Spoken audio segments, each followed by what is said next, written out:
Dr. Shashikala Gurpur, Director Symbiosis Law School Pune and Dean Faculty of Law, Symbiosis International University. Life Member, Indian Law Institute. Member CDC, Bar Council of India. Member MCCIA, Corporate Legislation Committee Member. Member of the International Advisory Board of the CCLE, Sutherland School, Ireland. Former Member, Law Commission of India. Former Member, Academic Council, National Judicial Academy, Bhopal. Former Board of Management Member, SIU. Member of the Editorial Board of the Cyber Law University, international e journal. और भी बहुत कुछ है doctor Gurpurab के विषय में बताने के लिए। महिला सशक्तिकरण की एक जीती जागती मिसाल। यह शॉर्ट फिल्म एक सच्ची कहानी है, डॉक्टर गुरपुर के जीवन की कहानी, बचपन से अब तक की कहानी, उनकी स्ट्रगल और मेहनत की कहानी। यह कहानी एक प्रेरणा है उन सभी लड़कियों के लिए जो अपने को निर्बल और कमज़ोर समझती हैं। महिला सशक्तिकरण का ना तो कोई इंजेक्शन बना है और ना ही उसे गिफ्ट में प्राप्त किया जा सकता है। सशक्तिकरण वो मार्ग है जो हमें धीरे धीरे निर्बल से सबल बनाता है, पर इस राह पर हमें अकेले ही निकलना पड़ता है। जैसे जैसे हम आगे बढ़ते हैं, लोग हमारे साथ जुड़ते रहते हैं और काफिला बढ़ता रहता है। I did my schooling, all schooling in Kannada medium, which was the regional language. We did not have much of a choice because in the village we had only Kannada medium schools. To get to English medium school we had to catch a bus, the bus which was plying only twice a day, and the parents were very scared about the security of girls. So the primary school where I studied is the Hindu Higher Primary School, started by a local teacher's family and developed, which is 100 years old. Now the school is closed because the government did not continue its support. It was embroiled in some management conflict. I felt very sad because this school was modeled after Gandhian scheme of giving life skills as well as education. So I topped the school. Thereafter I had the choice of again continuing the education in the nearby city, but my father insisted that till 10th standard it's better to be in the village. So I moved on to Government High School Gurpur, which is currently called as Government Junior College Gurpur. Our school did not have a proper toilet. It had a huge playground but not much of a support for mathematics and science. Once in a while teacher would bring a geometry box and teach the geometry. So with such deprived background we had to study in the village, and I had such classmates who had to toil in the field, whose parents used to do a lot of work in other households, and there was abject poverty all over, and education was shining in between such challenges. ये मेरी छोटी बहन अपर्णा है। इसी गांव में हम लोग पले बड़े हैं। जब मैं स्कूल जाती थी तब हमारी स्कूल इसी गांव में 4th कक्षा तक थी। अभी ये 7वीं कक्षा में है, तो थोड़ा 3-4 साल ये ज़्यादा पढ़ गई है तो अच्छा लगता है। आगे ऐसा है कि और अच्छा पढ़े, लेकिन यहाँ गांव में जैसे आप देखते हो कि कुछ सुविधा नहीं है, खेलने के लिए लेडीज़ टॉयलेट्स नहीं है या अलग अलग समस्या है। उसी का हर एक मतलब स्कूल में जाने की जितना दिक्कत होती है, मतलब घर में काम करके सब करके फिर उसके बाद बाहर स्कूल को जब जाना पड़ता है तब रास्ता काफ़ी दूर है, लंबा है, ट्रांसपोर्टेशंस नहीं है, बस नहीं है, कुछ फैसिलिटीज़ नहीं है। फिर भी हम लोग सब लोग करके इसने तो ठान लिए मैं भी इसे मदद करूँगी, कोशिश करूँगी ज़रूर कि ये बहुत पढ़ाई करे, अच्छा नाम करे, इस गांव का नाम रोशन करे। हमारे भाई जो है वो खेती करते हैं, तो वैसे हमारे ये बाजू में बगल में रहने वाले लोग हैं, घर जैसे है कि अगर हम लोग स्कूल से नहीं आए या हमको कोई दिक्कत आती है तो ये हमारे भाई है वो तुरंत हमको लेने आते हैं कि तुम कहाँ हो, चलो हम आते हैं, उसी रोड से जा रहे हैं। तो ये जो भाईचारा हमें दिखने मिलता है, मतलब जो मैंने शहर में मेरी आगे की पढ़ाई की है तो वो मुझे कहीं दिखा नहीं, तो मुझे ये गांव में काफ़ी अच्छी तरह से दिख के आता है कि एक दूसरे के लिए, या घर में या चीनी कम है या शक्कर कम है, जो हम लोग एक दूसरे के घर में हक से मांगने जाते हैं वो हमें कभी बुरा नहीं लगता या दिक्कत नहीं आती कि सामने वाला क्या सोचेगा। हम खुश होके जो है वो मिल बांट के हम लोग सब लोग खाते हैं। When I was in high school and then later in college, I had lushy long black hair and I was so thin So in my whole body, 2 large eyes and my long hair would be seen. So people used to say, especially my classmate girls used to make fun of me, and villagers would watch to see me walk on the street because they would love to watch this long hair. Both my parents encouraged me to excel in life. We were 4 children. I was the first daughter. I had a younger sister and 2 younger brothers. So I was always the one who used to take a parental role once we were outside the house, or once it came to their preparation for homework, etc. My mother had to forcefully stop her education after her 8th standard. For that also she had to walk through the fields and little deep jungle and hills up to about 8 kilometers. However, in the village they wouldn't allow girls to continue education after they attain puberty. So that was a regret, because one of her classmates later became the Vice Chancellor, and she would say that she was always scoring higher than him. So she encouraged me to do well in education and to get into a job and then become a Vice Chancellor. Whereas my father was inspired by, although he came from a very traditional household where his sisters had not studied beyond the high school, he saw that I was very good in education and I was not disturbed by the way in which girls discontinued education after they came to 8th or 9th standard. He had met Assistant Commissioner, she later became the Chief Secretary of Karnataka government, Teresa Vidaitil, for getting the gun license renewed. And he was very fascinated by the way in which a woman was calling shots and rest of them were obeying her.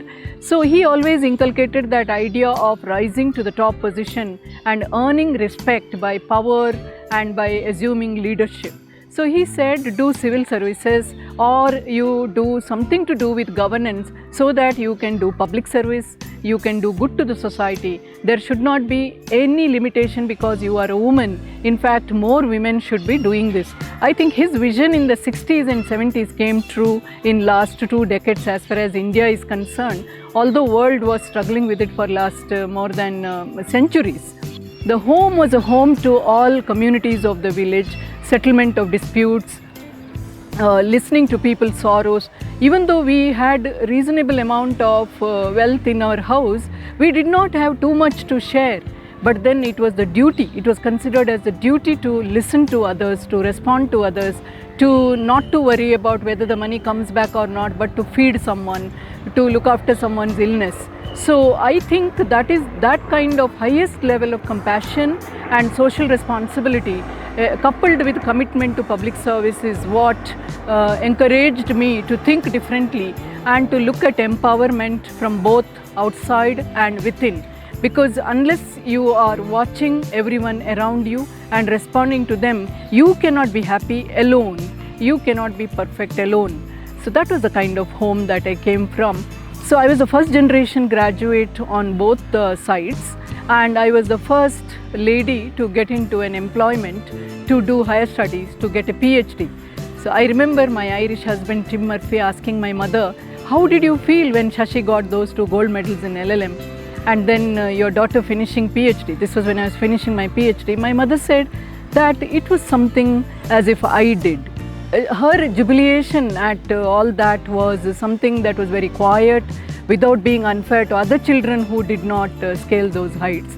So this was something that I learned. Humility, subtlety, because our family never believed in building tombs, because our ancestry is about flowing with the river. We lived by the river, flowing with the river, and believing that nobody is superior to the other and that your body is not something that is the beginning or the end.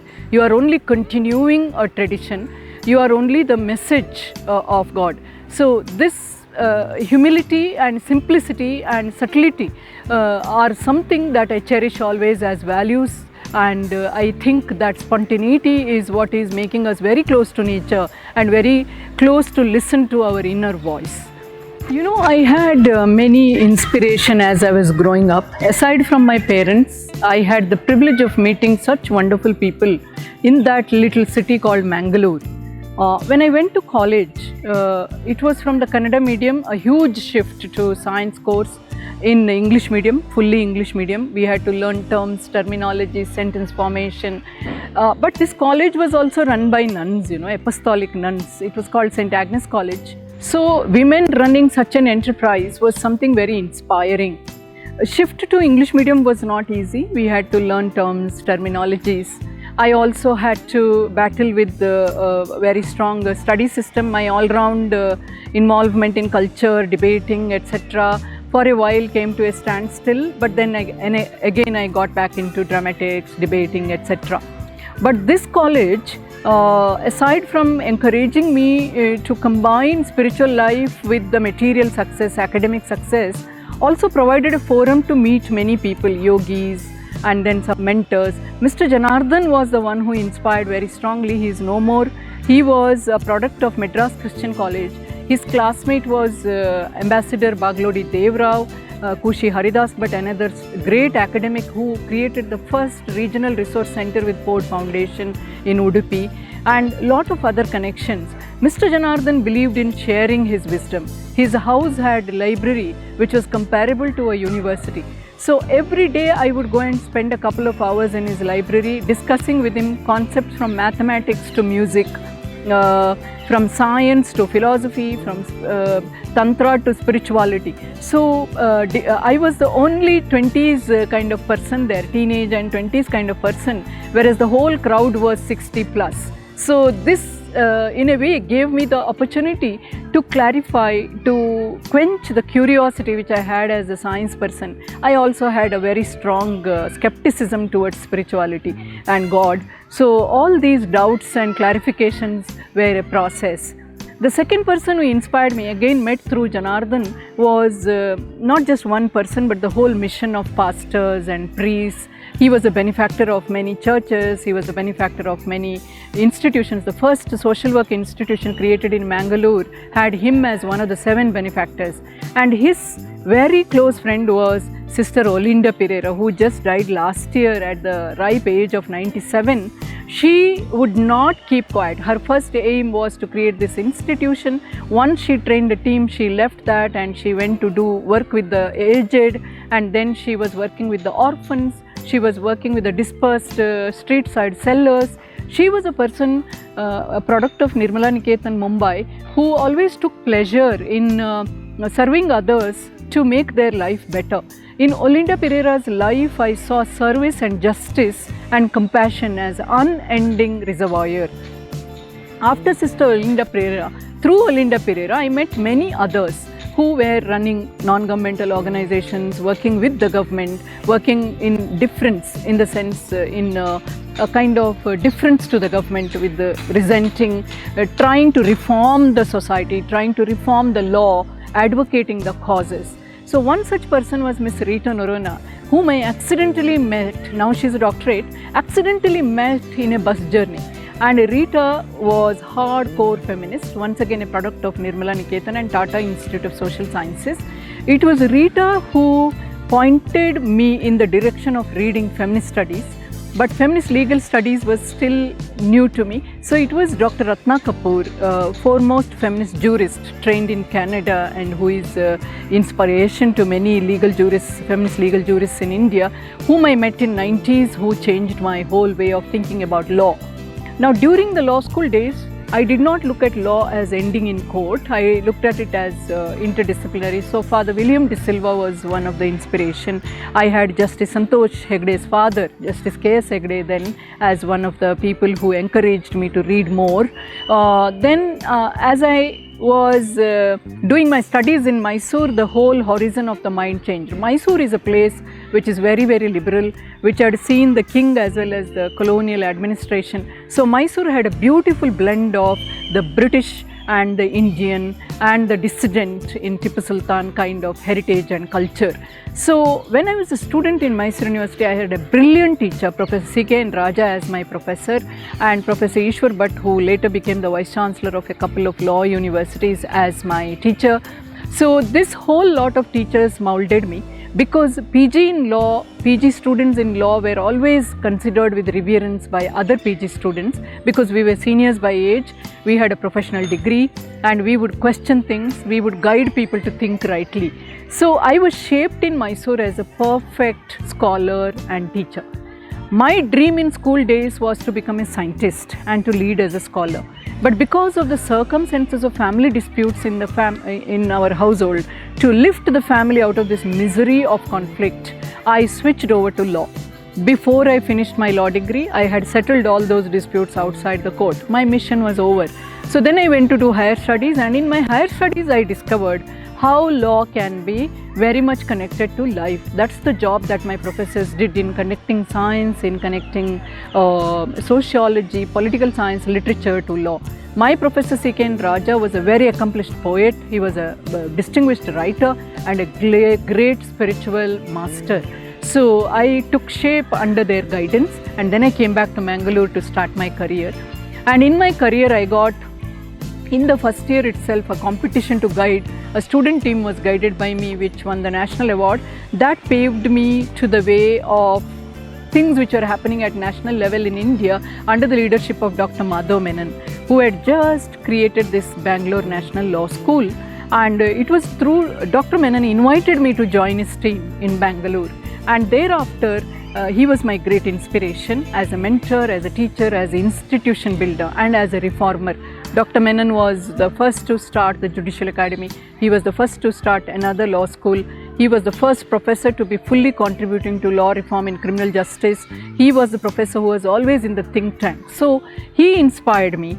In the law school, he made me lead the community legal service because he had seen that. He made me teach international law and develop moot court culture in international law.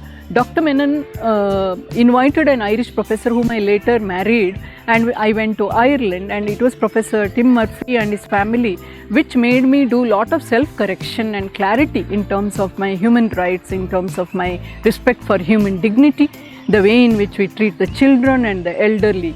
So when I came back from Ireland, I had so many ideas. So some of the people who inspired me in Ireland were the then President Mary Robinson, who later became the rapporteur of UNHCR. She became the chief of Human Rights Commission of United Nations. I was inspired by Dr. Shivan Malali, who is currently the special rapporteur in United Nations Commission. I met Karen and Pat Toomey. Karen is no more, but Pat Toomey is still working with the United Nations. Both are barristers. Aside from that, I met a number of international people through Shivan, through Tim, through my connections in Ireland. So Symbiosis became my forum to consolidate this. So I was inspired later by Dr. B.R. Shetty, who invited me to lead his organizations, HR and admin and legal, who gave me the opportunity at first-hand leadership in corporate. That hybridized with education, I was able to fully do the 360-degree turn with another inspiration that I received, which is Dr. S.B. Mazumdar in Symbiosis Law School, Pune. So this is where my journey took another shape. So the current inspiration that I received in last 10 years, aside from Dr. Mazumdar sir, was continuing inspiration from Dr. Menon till 2019 when he expired.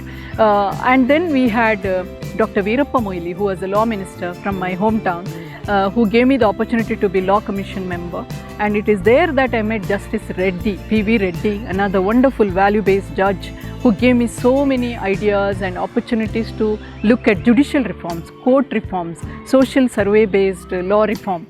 So this is how the inspiration by many people, as Guru Datta says, 24 gurus, so many gurus I have had who have made me see this day to look at life in a very fulfillment kind of manner. It's a very happy life that I have led, I feel, because I got the opportunity to serve so many causes, to contribute my inner energy in so many ways.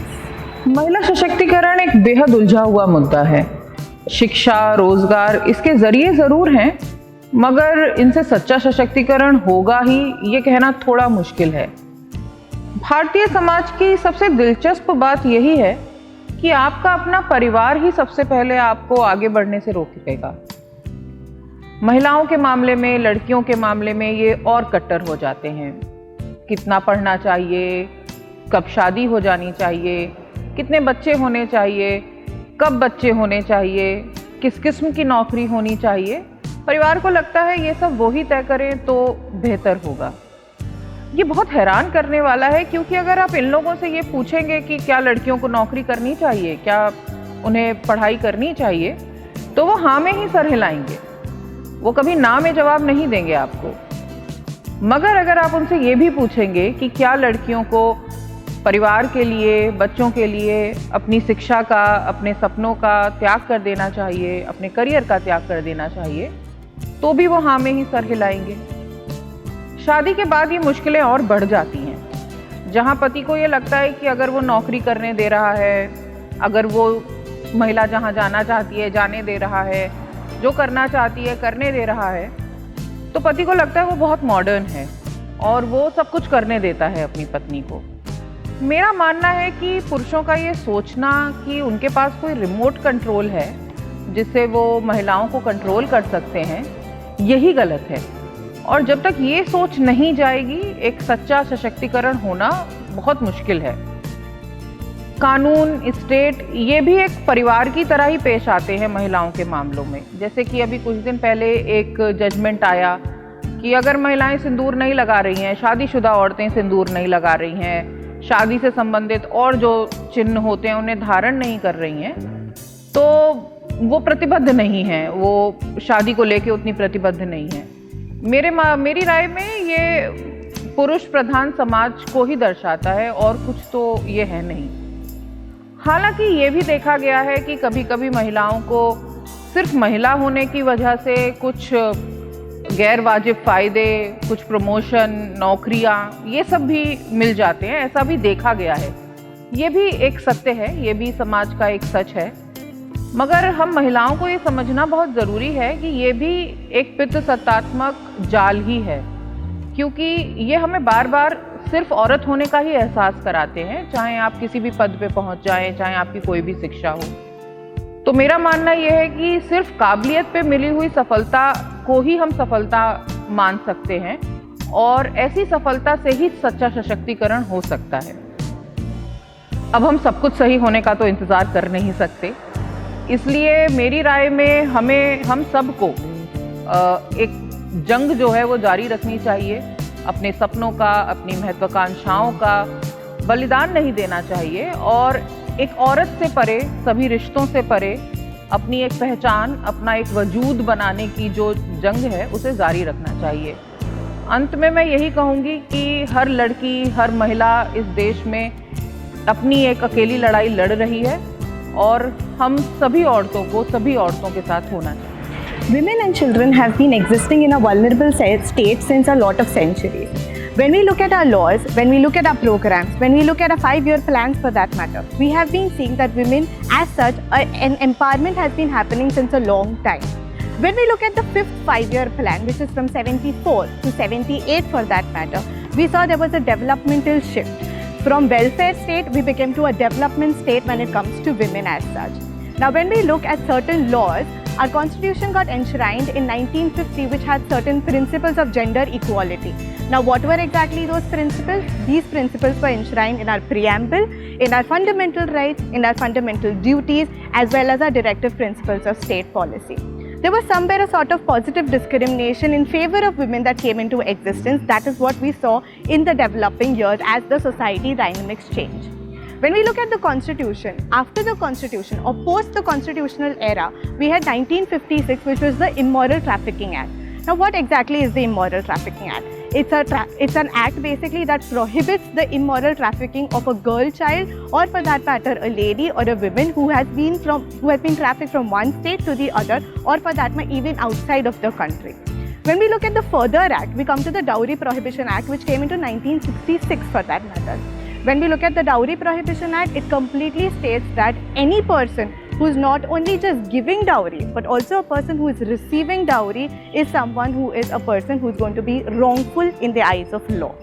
Next legislation that we look at is the Indecent Representation of Women Act. Now, indecent representation of women, when we see, we have already seen that media as such talks about women being as sexual objects, decorative items, or even for that matter, have been portraits as been existing under the men as such. However, we have seen that the Indian Act have seen a progress in certain years in which now women are projected differently, are seen as breaking stereotypes. But however, we see that law has a long way to reach as such. The next act that we look at is the Sati Commission, the Prohibition of Sati Commission. Now, this is such a beautiful act which talks about that any person who is actually glorifying the commission of Sati as such is a person who will be put behind bars. Not only that, the law extends to such an extent by stating that a person who is even setting up a trust fund for that matter, who's financially helping those people in glorifying these practices or commemorating these practices, will also be put behind bars. The last act that we are going to discuss is about the sexual harassment that women experience at workplace. Now, this act came in 2013, which was way far after the time. Now, this act talks about any particular sexual violence or sexual assault that is happening against these women will be completely dealt under this particular act. Another important legislation that we have to see in these all acts is the Domestic Violence Act of 2005. When we look at the DV Act actually protects a particular woman as such, not only just if she is the wife of a particular man, but also a live-in female partner. So this is such a wonderful legislation that protects women as a whole, even outside the wedlock. So these are certain legislation that have been specifically drafted for women. But however, there are two problems with respect to women empowerment. One is when women are not at all aware about these general as well as special laws. And the second being, even though women are aware about these laws, there are many people who do not want to voice their opinion against it or are not determined to stand up against the violence that they face, which in my opinion is more of a grave issue rather than the first one in which women are completely unaware about them. I specifically would urge the women to stand up against any particular wrong that has been happening against them, because the strength truly lies among us. महिला सशक्तिकरण का ना तो कोई injection बना है और ना ही उसे गिफ्ट में प्राप्त किया जा सकता है।